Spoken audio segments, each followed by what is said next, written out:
अपने भीतर की शांति में उतरने के लिए, जहां आपके पास शांति का परम स्रोत आपके भीतर विद्यमान है,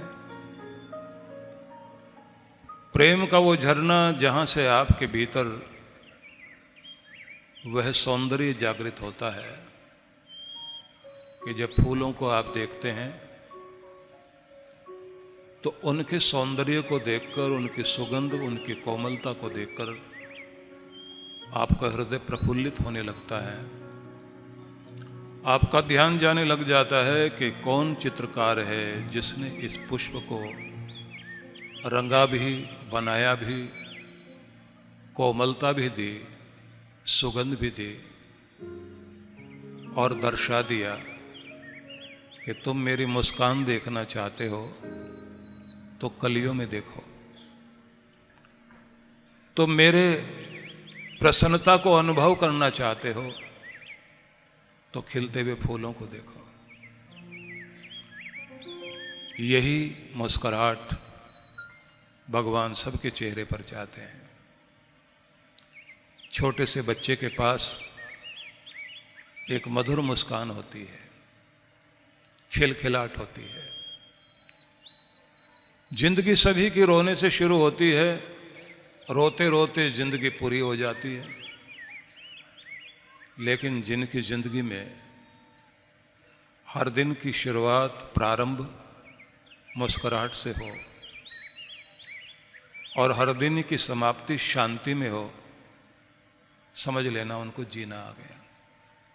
दुखद बात यह है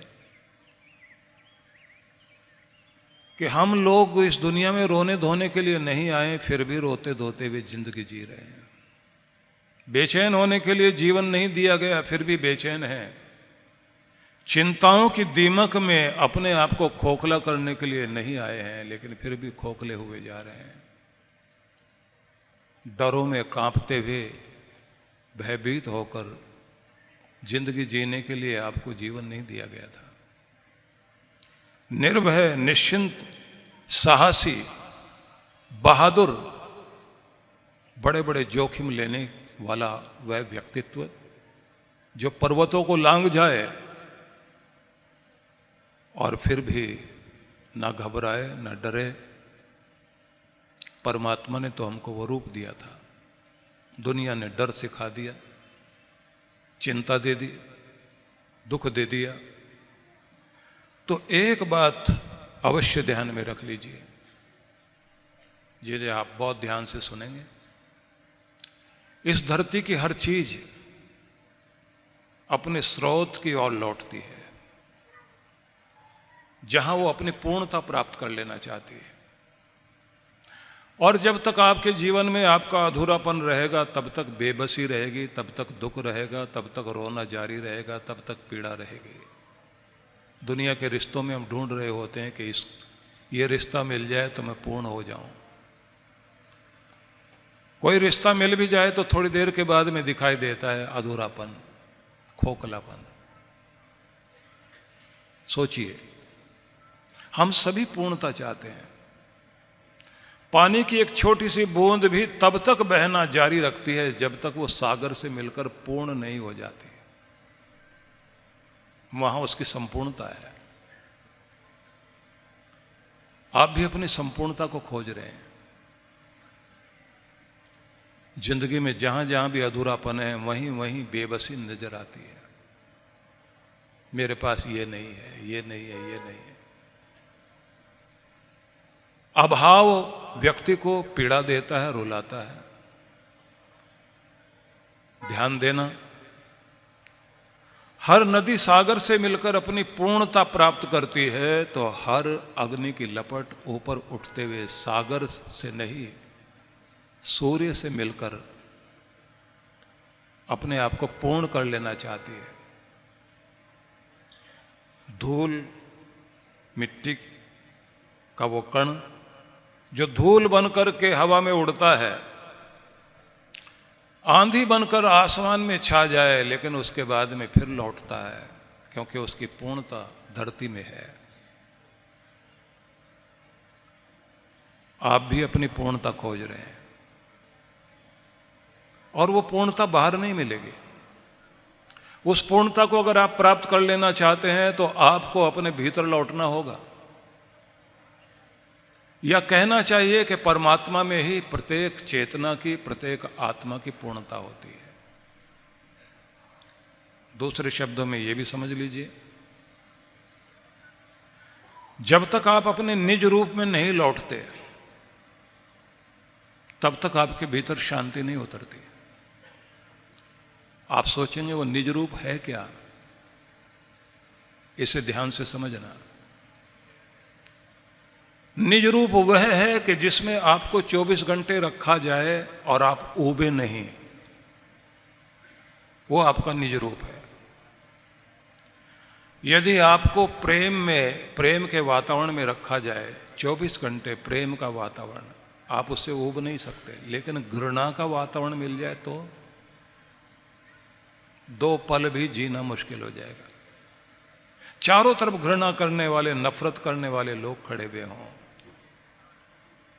और नफरत के शब्द बोल रहे हों, नफरत वाली हरकतें कर रहे हों, एक पल जीना मुश्किल हो जाएगा। कितना भी नफरत में जीने वाला आदमी हो, उसको भी प्रेम की तरफ लौटना पड़ता है। तो प्रेम आपका निज रूप है। क्योंकि जब आपका जन्म हुआ तो मां को आप नहीं पहचानते थे कि ये कौन है, लेकिन प्रेम ने पहचान दी।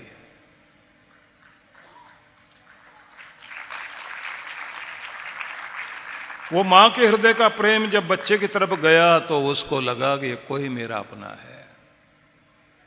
फिर जो मां ने भाषा बोली वो बच्चे ने भाषा सीख ली। इसलिए सबके पास जो बेहतरीन भाषा है वो मातृभाषा है, वो स्वाभाविक भाषा है।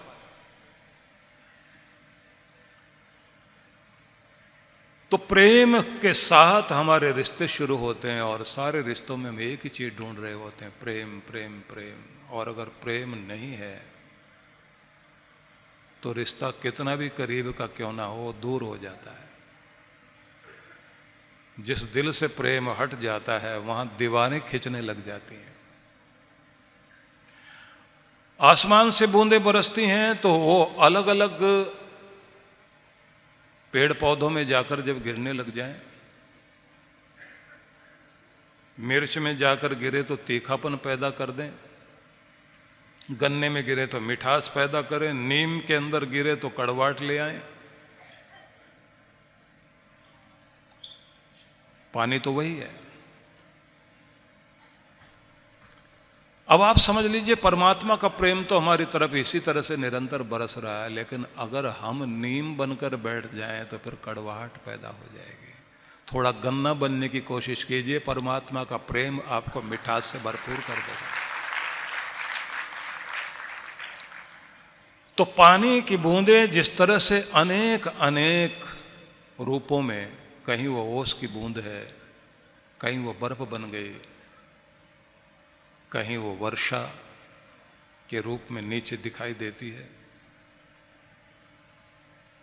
ऐसे ही हमारा प्रेम भी है। कहीं वो वात्सल्य है, कहीं ममता है, कहीं मित्रता है, कहीं प्रणय है, कहीं भक्ति है, कहीं आदर और मान है, कहीं वो श्रद्धा बन गया। इसी से हमारी पूरी दुनिया चलती है।